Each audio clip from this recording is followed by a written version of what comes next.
അസ്സലാമു അലൈക്കും വറഹ്മത്തുള്ളാഹി വബറകാതുഹു.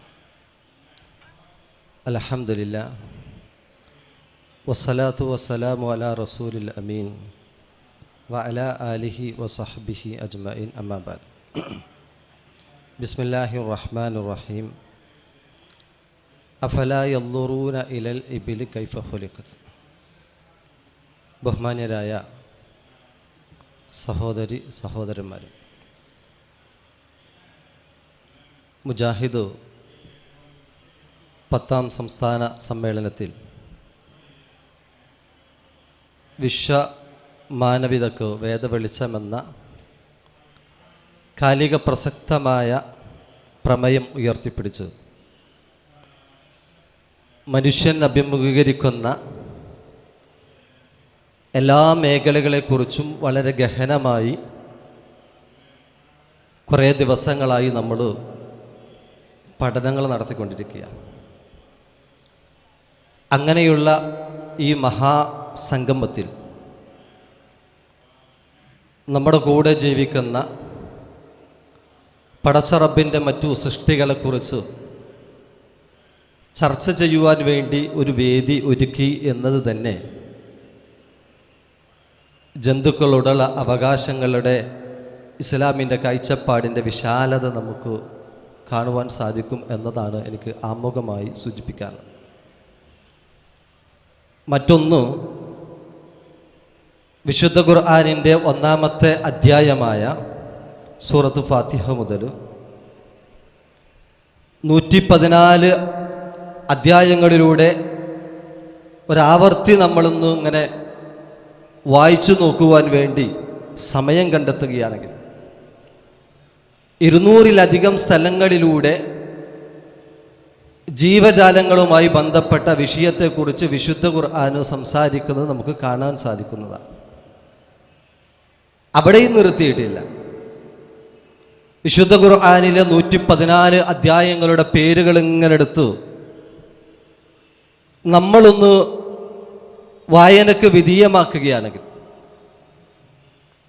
വളരെ പ്രഗത്ഭരായ പ്രവാചകന്മാരുടെ പേരുകൾ പറയുന്നതോടൊപ്പം തന്നെ മനുഷ്യൻ്റെ വിശ്വാസങ്ങളെയും കർമ്മങ്ങളെയും ആചാരങ്ങളെയും പരലോകത്തെയുമൊക്കെ പ്രതിപാദിക്കുന്ന വിഷയങ്ങളൊക്കെ ചർച്ച ചെയ്യുന്ന വിശുദ്ധ ഖുർആനിലെ അധ്യായങ്ങളുടെ ചില പേരുകൾ പോലും ജീവികളുടെ പേരുകൾ എടുത്തു പറഞ്ഞതായി കാണാവുന്നതാണ്. സൂറത്ത് ബക്കറ പശു എന്നാണ് അതിൻ്റെ പേര്. സൂറത്ത് അൻആം കന്നുകാലികൾ എന്നാണ് അതിൻ്റെ പേര്. സൂറത്ത് നഹ്ല് തേനീച്ച എന്നാണ് അതിൻ്റെ പേര്. സൂറത്ത് നംല് ഉറുമ്പ് എന്നാണ് അതിൻ്റെ പേര്. സൂറത്ത് അങ്കബൂത്ത് എട്ടുകാലി എന്നാണ് അതിൻ്റെ പേര്. സൂറത്ത് ഫീൽ ആന എന്നാണ് അതിൻ്റെ പേര്. നമ്മൾ ആലോചിച്ച് നോക്കുക, വലിയ മൃഗത്തിൻ്റേത് മുതൽ ഏറ്റവും നിസ്സാരമായി നമ്മൾ അവഗണിക്കപ്പെടുന്ന ജീവികളുടെ പേര് പോലും പറയുവാൻ പടച്ച റബ്ബിന് മടിയില്ല എന്ന് പറയുമ്പോൾ നമ്മൾ ആലോചിക്കേണ്ടത് ജന്തുക്കളുമായി ബന്ധപ്പെട്ട വിഷയങ്ങൾ എടുക്കുമ്പോൾ ഇസ്ലാമിൻ്റെ കാഴ്ചപ്പാട് എത്ര വിശാലമാണ് എന്നതാണ് നമുക്ക് മനസ്സിലാക്കാൻ സാധിക്കും. അതിലേക്ക് ചേർത്തി വെക്കാവുന്ന മറ്റൊരു ചിന്ത, മുസ്ലിങ്ങളല്ലാത്ത വിശ്വാസികളല്ലാത്ത നമ്മുടെ ചുറ്റുഭാഗത്തുള്ള മതമില്ലാത്ത ആളുകളൊക്കെ പറയുന്ന ഒരു പ്രയോഗമുണ്ട്.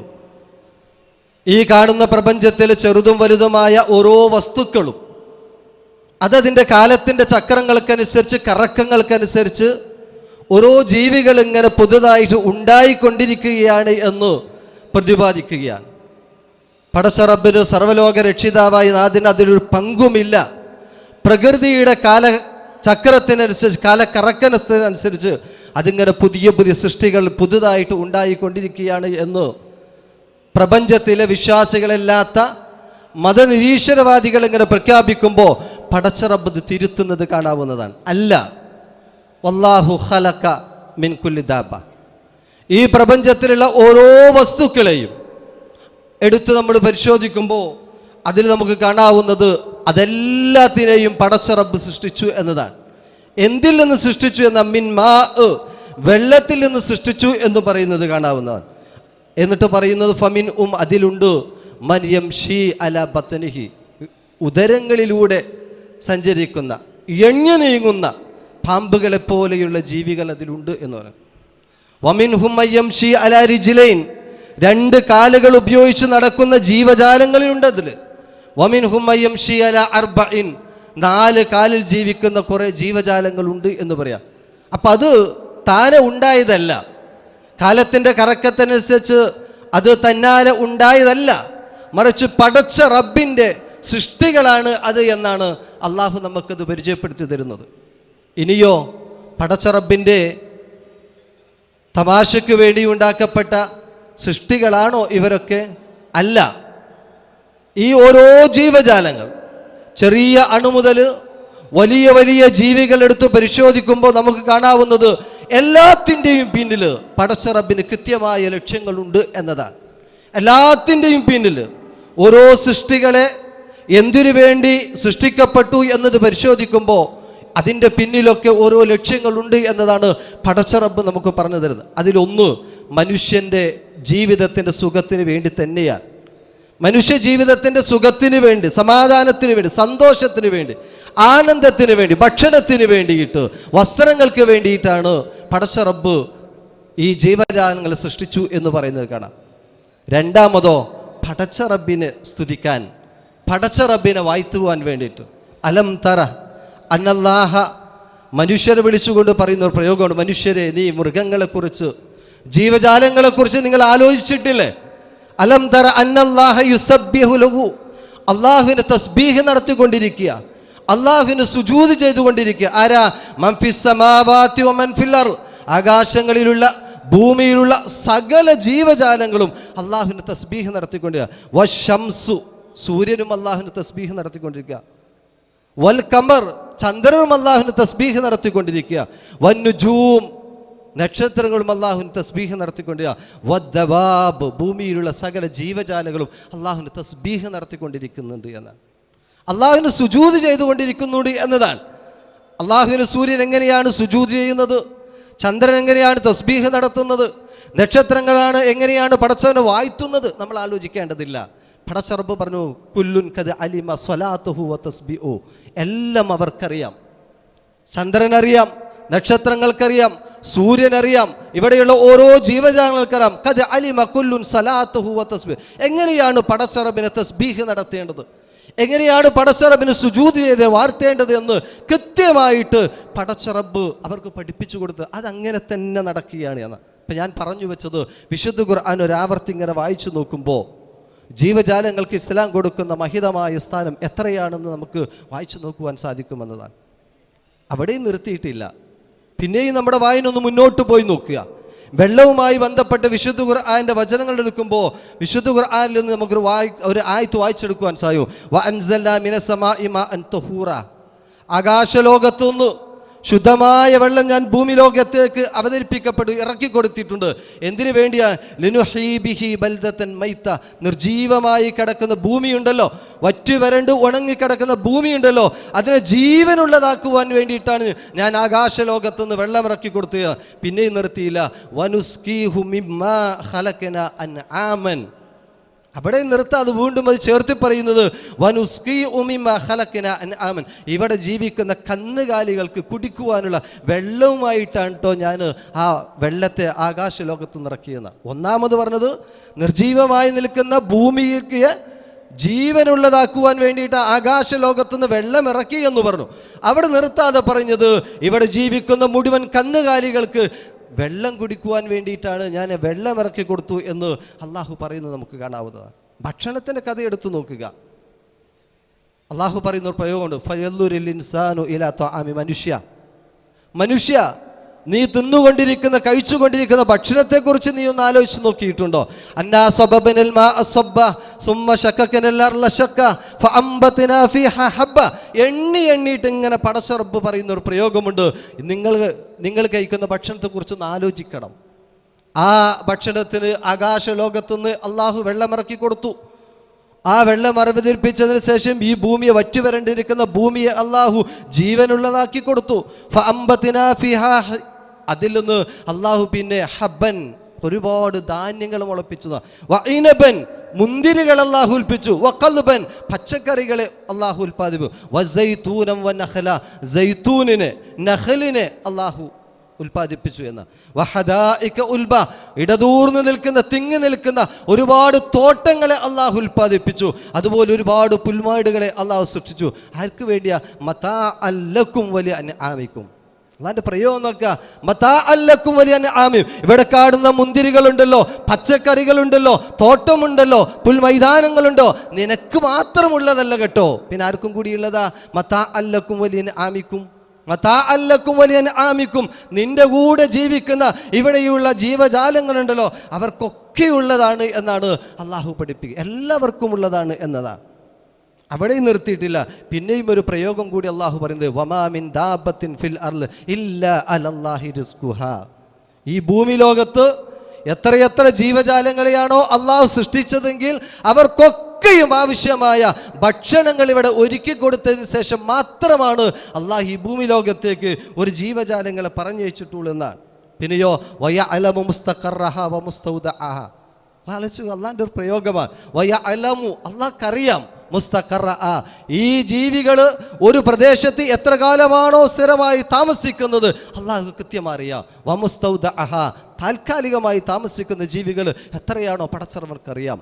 എന്നാണോ അത് തിരിച്ചു പോകുന്നത് പടച്ചറബിനറിയാം. എത്രയാണോ അതിൻ്റെ പെരുപ്പമുണ്ടാകുന്നത് അള്ളാഹുവിനറിയാം. എന്തു ഭക്ഷണമാണോ അവർക്ക് ആവശ്യമുള്ളത് അള്ളാഹ്ക്കറിയാം. ഭൂമി ലോകത്ത് ജീവിക്കുന്ന ജീവികളുണ്ടല്ലോ, ഭൂമിക്കടിയിൽ ജീവിക്കുന്ന ജീവികളുണ്ടല്ലോ, വെള്ളത്തിൽ ജീവിക്കുന്ന ജീവികളുണ്ടല്ലോ, എല്ലാ ജീവികളും ഏതു ഭക്ഷണമാണ് വേണ്ടത് അള്ളാഹുവിനറിയാം. അതുകൊണ്ട് അള്ളാഹ് പറയാൻ, ഈ ഭൂമി ലോകത്തേക്ക് ഞാനൊരു ജീവിയെ പറഞ്ഞു വെച്ചിട്ടുണ്ടെങ്കിൽ ആ ജീവിക്ക് ജീവിക്കാൻ ആവശ്യമായ ഭക്ഷണങ്ങൾ പറഞ്ഞു കൊടുക്കാതെ, അവർക്ക് ഭക്ഷണങ്ങൾ അവതരിപ്പിച്ചു കൊടുക്കാതെ, അറിയിച്ചു കൊടുക്കാതെ, ഉണ്ടാക്കി വെക്കാതെ ഒറ്റ ജീവജാലങ്ങൾ ഞാൻ ഈ ഭൂമി ലോകത്തേക്ക് പറഞ്ഞയച്ചിട്ടില്ല എന്ന് പടച്ച റബ്ബ് പറയുമ്പോൾ നമ്മളൊന്ന് ആലോചിക്കുക. പടച്ച റബ്ബിൻ്റെ തീരുമാനങ്ങൾ എന്താണെന്ന് നമ്മൾ ആലോചിച്ച് നോക്കുക. ഇനി നമ്മൾ ജീവിക്കുന്നത് പോലെ ഇവിടെ ജീവിക്കുവാൻ അവകാശം ലഭിച്ച ജന്തുക്കളാണ് നമ്മുടെ ചുറ്റുഭാഗത്തുള്ളത് എന്നാണ് വിശുദ്ധ ഖുർആൻ അവരെ പ്രയോഗിച്ച ഒരു പ്രയോഗമുണ്ട്. ഉമമുൻ അംസാലുക്കും എന്നാണ്. ഉമമുൻ അംസാലുക്കും, മനുഷ്യ നിങ്ങളെപ്പോലെ ഒരു സമൂഹമായിട്ടാണ് ഇവിടെയുള്ള ഉറുമ്പിനെ ഞാൻ കാണുന്നത്, ഇവിടെയുള്ള തേനീച്ചയെ ഞാൻ കാണുന്നത്, ഇവിടെയുള്ള പാമ്പിനെ കാണുന്നത്, ഇവിടെ ജീവിക്കുന്ന പറവകളെ ഞാൻ കാണുന്നത്, ഇവിടെ ജീവിക്കുന്ന കന്നുകാലികളെ ഞാൻ കാണുന്നത്. ഉമമുൻ അംസാലുക്കും, നിങ്ങളെപ്പോലെയുള്ള ഒരു സമൂഹമായിട്ടാണ് ഞാൻ കാണുന്നത്. നിങ്ങൾക്ക് ഇവിടെ ജീവിക്കുവാൻ എന്തെല്ലാം അവകാശങ്ങളുണ്ടോ ആ അവകാശങ്ങളൊക്കെ കൃത്യമായി അർഹതപ്പെട്ട ആളുകളാണ് ഇവിടെ ജീവിക്കുന്ന കല്ലുകാലികൾ, ഇവിടെ ജീവിക്കുന്ന ഉറുമ്പുകൾ, ഇവിടെ ജീവിക്കുന്ന പക്ഷികൾ എന്ന് വിശുദ്ധ ഖുർആൻ നമ്മളോട് പറഞ്ഞു തരാം. അതിന് ഉദാഹരണം നമുക്ക് കാണാവുന്നതാണ്. നൂഹ് നബി അലൈഹി സ്വലാമിൻ്റെ ജീവിതത്തിലെ ചരിത്രത്തിലേക്ക് നമ്മളൊന്ന് കണ്ണോടിച്ച് നോക്കുക. നൂഹ് നബി അലൈഹി സ്വലാം 950 വർഷത്തോളം ജനങ്ങളെ പ്രബോധനം ചെയ്തു. 950 വർഷത്തോളം ഇസ്ലാമിലേക്ക് ജനങ്ങളെ പ്രബോധനം ചെയ്ത് അവസാനം കുറഞ്ഞ വിരലിലുണ്ടാവുന്ന ആളുകൾ മാത്രമാണ് ആ പ്രവാചകന് കിട്ടിയത്. പ്രവാചകൻ അവരോട് പറഞ്ഞിരുന്നു, ഞാൻ ഈ പറഞ്ഞു തരുന്ന ആദർശം നിങ്ങൾ വിശ്വസിക്കണം കേട്ടോ, ഉൾക്കൊള്ളണം കേട്ടോ. അത് ഉൾക്കൊള്ളാതെ വന്നാൽ പടച്ച റബ്ബിൻ്റെ ശിക്ഷ നിങ്ങൾക്ക് വരുമെന്ന് പറഞ്ഞപ്പോൾ അവർ കളിയാക്കിയിട്ട് പറഞ്ഞൊരു വാക്കുണ്ട്, അങ്ങനെ ഒരു ശിക്ഷയുണ്ടെങ്കിൽ അത് ഞങ്ങൾക്ക് ഇറക്കി തരുവാൻ വേണ്ടിയിട്ട് പടച്ച റബ്ബിനോട് നീ പ്രാർത്ഥിക്കണമെന്ന് നൂഹ് നബി അലൈഹി സ്വലാമിനോട് അവിടെയുള്ള അന്ന് ജീവിച്ച അക്രമികളായ ആളുകൾ ഒരു പ്രഖ്യാപനം നടത്തുന്നുണ്ട്. ആ പ്രഖ്യാപനം നടത്തുന്ന സമയത്ത് അള്ളാഹു ഒരു പ്രളയം അവതരിപ്പിക്കുന്നുണ്ട്. ഒരു പ്രളയം അടങ്ങിയാൽ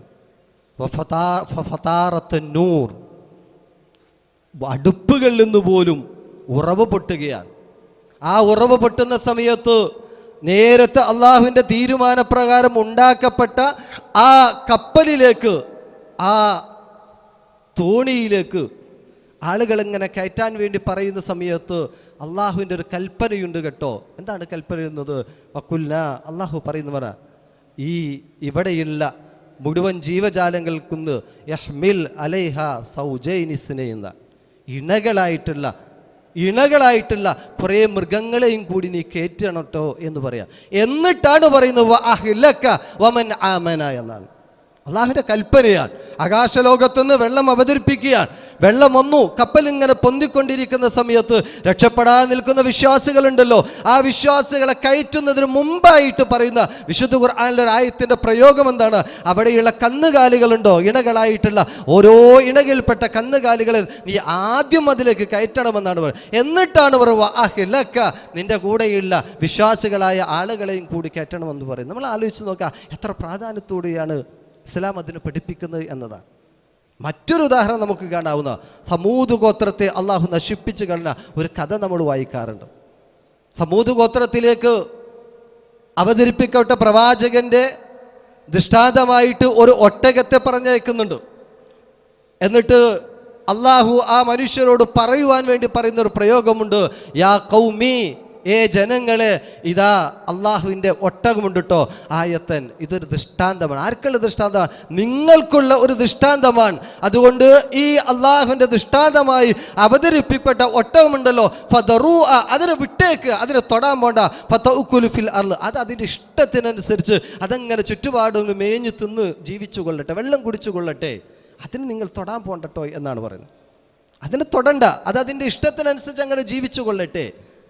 പക്ഷേ അവിടെയുള്ള ദുഷ്ടന്മാരായ ആളുകൾ ഈ ഒട്ടകത്തെ കൊന്നുകളഞ്ഞപ്പോൾ, അള്ളാഹു ആ ജീവിക്കാനുള്ള ആ ഒട്ടകത്തിൻ്റെ അവകാശത്തെ നിഷേധിച്ച് കളഞ്ഞപ്പോൾ, അള്ളാഹു ആ സമൂഹത്തെ നശിപ്പിച്ച് കളഞ്ഞിട്ടുണ്ടെങ്കിൽ നമ്മൾ ആലോചിക്കേണ്ടത്, സമൂദ് ഗോത്രത്തെ നശിപ്പിച്ചതിൻ്റെ കുറേ കാരണങ്ങൾ പ്രധാനപ്പെട്ട ഒരു കാരണമായിട്ട് വിശുദ്ധ ഖുർആൻ എടുത്തു പറയുന്നത് ആ ഒട്ടകത്തെ കൊന്നതാണെങ്കിൽ നമ്മൾ ആലോചിച്ച് നോക്കുക.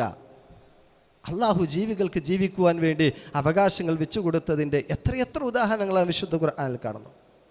ഈ ഉദാഹരണത്തിൻ്റെ കുറേ വശങ്ങൾ പ്രവാചകന്റെ ജീവിതത്തിലേക്ക് നമ്മളൊന്ന് പോയി നോക്കുമ്പോൾ അവിടെയും നമുക്ക് കുറേ ഉദാഹരണങ്ങൾ നമുക്ക് കാണാവുന്നതാണ്. നേരത്തെ തൊട്ടു മുമ്പ് പ്രസംഗിച്ച പ്രസംഗത്തിൽ ചില ഉദാഹരണങ്ങൾ നമ്മൾ കേട്ടതാണ്.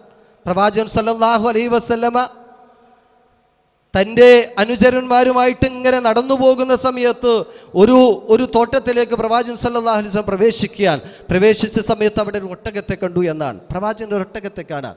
ആ ഒട്ടകത്തിൻ്റെ പ്രത്യേകത എന്താണോ? അതിൻ്റെ ശരീരമുണ്ടല്ലോ, അതിങ്ങനെ വലഞ്ഞിട്ട് ശരീരം ഇങ്ങനെ വയറ് ഒട്ടി നിൽക്കുന്നുണ്ട് എന്നാണ്. ഒട്ടി നിൽക്കുന്നുണ്ട്. അത് മാത്രമല്ല, പ്രവാചകനെ കണ്ട സമയത്ത് ഹന്ന, അതിങ്ങനെ ശബ്ദമുണ്ടാക്കിക്കൊണ്ടിരിക്കാൻ. അതുമാത്രമല്ല, അതിൻ്റെ കണ്ണിൽ നിന്ന് കണ്ണുനീരിങ്ങനെ ഉറ്റിക്കൊണ്ടിരിക്കുമ്പോൾ പ്രവാചകൻ ആ ഒട്ടകത്തിൻ്റെ അടുത്തേക്ക് പോയിട്ട് അതിനൊന്നിങ്ങനെ തലോടുകയാണ്. തലോടിയപ്പോൾ അതിൻ്റെ ശബ്ദം ഇങ്ങനെ നിന്നുപോയി എന്നാണ്. അത് കരച്ച് നിന്നു പോവുകയാണ്. പ്രവാചകൻ സല്ലല്ലാഹു അലൈഹി വസല്ലം ചോദിച്ചു, ലിമൻ ഹാദൽ ജമൽ, ഈ ഒട്ടകം ആരതാണ്? ഈ ഒട്ടകത്തിന്റെ ഉടമ മർ റബ്ബ് ഹാദൽ ജബൽ, ഈ ഒട്ടകത്തിന്റെ ഉടമ ആരെന്ന് പ്രവാചകൻ ചോദിച്ചപ്പോൾ ഒരു അൻസാരിയായ സ്വഹാബി ഓടി വന്ന് പ്രവാചകനോട് പറഞ്ഞു, അള്ളാഹുവിൻ്റെ റസൂലെ, അതെൻ്റെ ഒട്ടകമാണ്, അതെൻ്റെ ഒട്ടകമാണ്. എന്താണോ ഈ ഒട്ടകത്തെ ഇങ്ങനെ വിട്ടേച്ചെന്ന് ചോദിച്ചപ്പോൾ പ്രവാചകൻക്ക് അദ്ദേഹം കൊടുത്ത മറുപടി, ആരോഗ്യമുള്ള സമയത്ത് ആ ഒട്ടകത്തെ ഞാൻ ഉപയോഗിച്ചിട്ടുണ്ട്, പക്ഷേ പ്രവാചകരെ അത് വയസ്സായി കിളവനായിട്ടുണ്ട്, ഇപ്പം അതിനെനിക്ക് ഉപയോഗിക്കാൻ പറ്റാത്തതുകൊണ്ട് ഞാൻ അങ്ങനെ മാറ്റിവെച്ചിരിക്കുകയാണ്. പ്രവാചകൻ പറഞ്ഞു, അഫലാ തത്തഖില്ല, ഈ ഒട്ടകത്തിന്റെ വിഷയത്തിൽ നീ പടച്ചവനെ ഭയപ്പെടുന്നില്ലേ എന്ന് ആ സ്വഹാബിയോട് ചോദിക്കുകയാണ്. ഒട്ടകത്തിന്റെ വിഷയത്തിൽ നീ ഈ പടച്ച റബ്ബിനെ നീ ഭയപ്പെടുന്നില്ലേ? അതുകൊണ്ട് ഒട്ടകത്തിന് നീ എന്ത് ചെയ്യുക? ഭക്ഷണം കൊടുക്കണം കേട്ടോ എന്നാണ്. ഒട്ടകത്തിന് നീ ഭക്ഷണം കൊടുക്കണം. ആ ഒട്ടകത്തിന് ഭക്ഷണം കൊടുത്തിട്ടില്ല എങ്കിൽ പടച്ച റബ്ബ് നീ ശിക്ഷിക്കുമെന്ന് പടച്ച റബ്ബ് ബോധ്യപ്പെടുത്തുകയാണ്. നമ്മളൊന്ന് ആലോചിച്ച് നോക്കുക.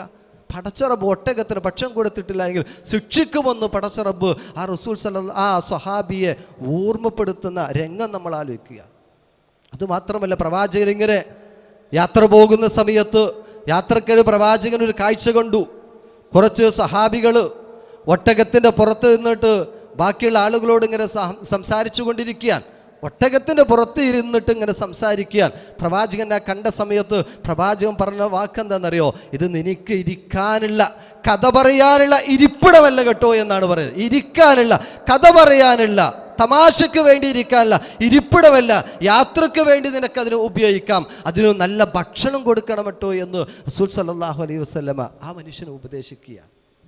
ആ മനുഷ്യൻ അങ്ങനെയാണ് ഉപദേശിക്കുന്നത്.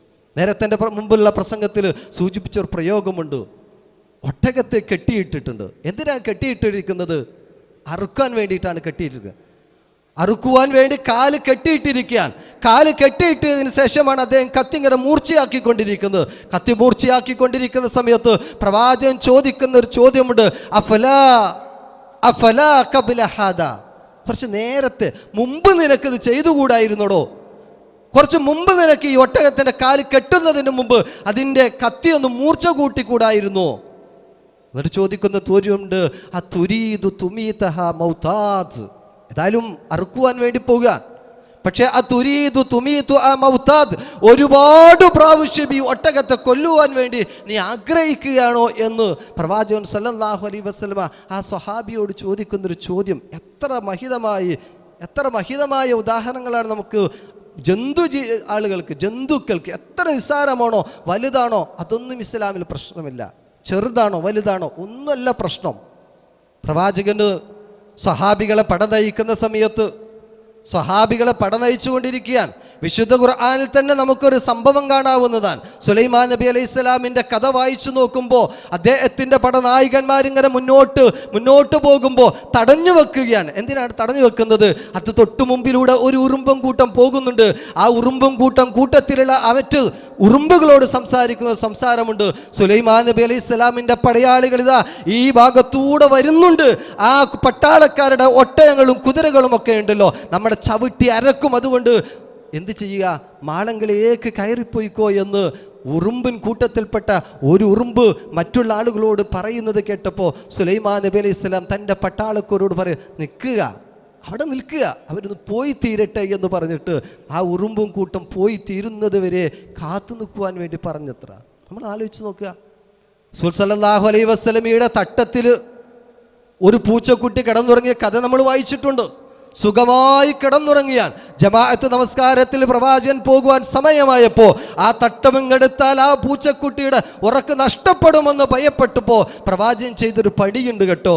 ആ തട്ടത്തിൻ്റെ സൈഡ് ഇങ്ങനെ മുറിച്ചെടുത്തിട്ട് പ്രവാചകൻ ആ പൂച്ചക്കുട്ടിയുടെ ഉറക്ക് നഷ്ടപ്പെടുത്താതെ പള്ളിയിലേക്ക് പോയിട്ടുണ്ടെങ്കിൽ നമ്മൾ ആലോചിച്ച് നോക്കുക. ഉറങ്ങുന്ന ആ ഉറക്കത്തിൽ കിടക്കുന്ന പൂച്ചക്കുട്ടിയുടെ ഉറക്കം പോലും നഷ്ടപ്പെടുത്തരുതെന്ന് അത്ര പ്രാധാന്യത്തോടുകൂടി ജീവജാലങ്ങളോട് പ്രവാചകൻ കാണിക്കുന്ന സ്നേഹം, ഇസ്ലാമിൻ്റെ ജന്തുക്കളുടെ അവകാശങ്ങൾ എത്രയെത്ര ഉദാഹരണങ്ങളാണ് നമുക്ക് വായിക്കാൻ സാധിക്കുക. ഒരു യാത്രക്കിടയിൽ സ്വഹാബികൾ പറഞ്ഞു തരുന്നൊരു കഥയുണ്ട് നമുക്ക്. അബ്ദുല്ലാഹ് ബിൻ അബ്ബാസ് റളിയല്ലാഹു അൻഹു പറയാം, കുന്നാ മഅ റസൂലുള്ളാഹി സ്വല്ലല്ലാഹു അലൈഹി വസല്ലം ഫി സഫർ, റസൂൽ സല്ലല്ലാഹു അലൈഹി വസല്ലമയുടെ കൂടെ ഞങ്ങൾ യാത്ര പോവുകയാണ്. ഫൻതലഖലി ഹാജതി, പ്രവാചകൻ തൻ്റെ മലമൂത്ര വിസർജനത്തിന് വേണ്ടിയിട്ട് തൊട്ടപ്പുറത്തേക്ക് പോയപ്പോൾ ഞങ്ങൾ ഇരിക്കുന്ന ആ ഇരിപ്പിടത്തിന് തൊട്ട് മുകളിൽ ഒരു മരം കണ്ടു. ആ മരത്തിൻ്റെ മുകളിൽ ഒരു പക്ഷിയെ കണ്ടു. ആ പക്ഷി ജീവിക്കുന്ന ആ പക്ഷിയുടെ കൂടെ 2 കുഞ്ഞുങ്ങളെ കണ്ടു. ഞങ്ങളിൽ ഒരാൾ കയറിയിട്ട് ആ 2 കുഞ്ഞുങ്ങളെയും എടുത്തിങ്ങോട്ട് വന്നു എന്നാണ്. എന്നിട്ട് ഇവിടെ ഇങ്ങനെ ഇരിക്കുക. പക്ഷേ ആ സമയത്ത് തള്ളപ്പക്ഷി ഉണ്ടല്ലോ, ഈ സ്വഹാബികൾക്ക് ഇങ്ങനെ ചുറ്റും വട്ടം കറങ്ങിക്കൊണ്ടിരിക്കുന്ന, തലക്ക് മുകളിലൂടെ ഇങ്ങനെ വട്ടം കറങ്ങിക്കൊണ്ടിരിക്കുന്ന സമയത്താണ് പ്രവാചകൻ ഇങ്ങനെ തിരിച്ചു വരുന്നത്. പ്രവാചകൻ ചോദിച്ചു, മൻ ഫജ്ജ ബിവലദിഹ മൻ ഫജ്ജ, ആരാണ് ഈ തള്ളപ്പക്ഷിയെ വേദനിപ്പിച്ചത് എന്നാണ് ചോദിച്ചത്. എന്തിനെ കൊണ്ട്? ആ തള്ളപ്പക്ഷിയുടെ കുഞ്ഞുങ്ങളെ കൊണ്ട് ആരാണ് ആ തള്ളപ്പക്ഷിയെ വേദനിപ്പിച്ചതെന്ന് ചോദിക്കുകയാണ്. അപ്പോൾ സഹാബികൾ പറഞ്ഞു, അള്ളാഹുവിൻ്റെ റസൂലെ, ഞങ്ങളാണ് ആ തള്ളപ്പക്ഷി എടുക്കൽ നിന്ന് ഈ 2 കുഞ്ഞുങ്ങൾ എടുത്തത് എന്ന് പറഞ്ഞു. ഞങ്ങളാണ് എടുത്തത്. റസൂല് പറഞ്ഞു, അത് റുദ്ദു ഇലൈഹ, അങ്ങോട്ട് തിരിച്ചു കൊണ്ടുപോയി വെച്ചു കൊടുത്തേക്ക് എന്ന്. തിരിച്ചു കൊണ്ടുപോയി വെച്ചു കൊടുത്തേക്ക് എന്ന് റസൂൽ സല്ലല്ലാഹു അലൈഹി വസല്ലമ തിരിച്ചു പറഞ്ഞു കൊടുക്കുകയാണ്.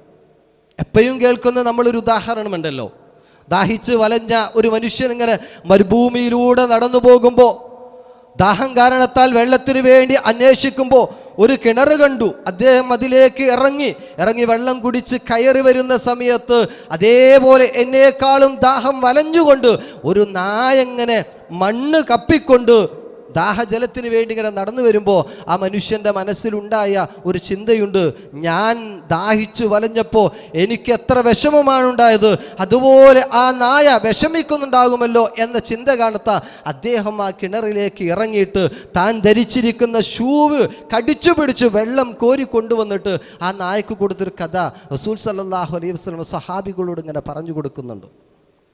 സഹാബികളോട് പറഞ്ഞു കൊടുക്കുന്ന കൂട്ടത്തിൽ പ്രവാചകൻ ചേർത്തി പറഞ്ഞ വാക്കുണ്ട്. അദ്ദേഹം ആ പ്രവൃത്തി ചെയ്തപ്പോഴേക്ക്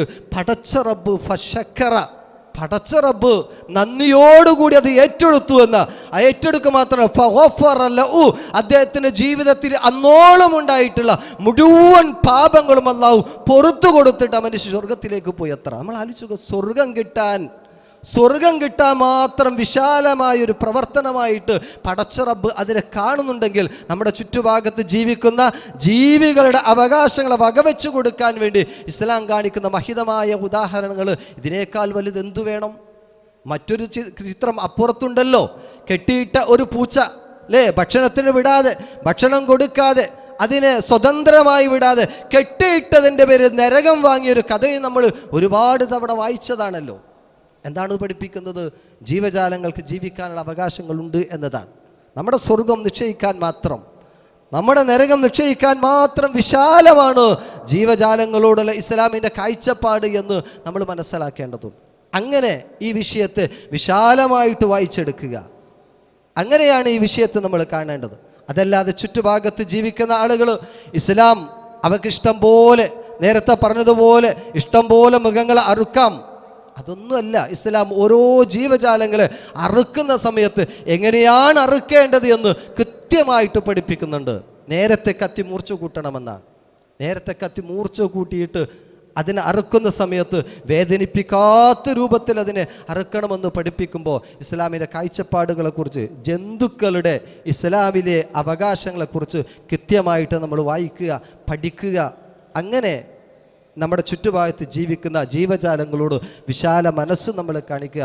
അള്ളാഹു നമ്മെ അനുഗ്രഹിക്കുമാറാവട്ടെ. നമ്മുടെ ഈ കൂടിയിരുത്തം ഒരു സോലിഹായ കർമ്മമായി അള്ളാഹു സ്വീകരിക്കുമാറാവട്ടെ. ആമീൻ ആമീൻ വറഹ്മത്തിക്ക് അർഹമുർ റഹീം. അസ്സലാമു അലൈക്കും വറഹ്മത്തുള്ളാഹി.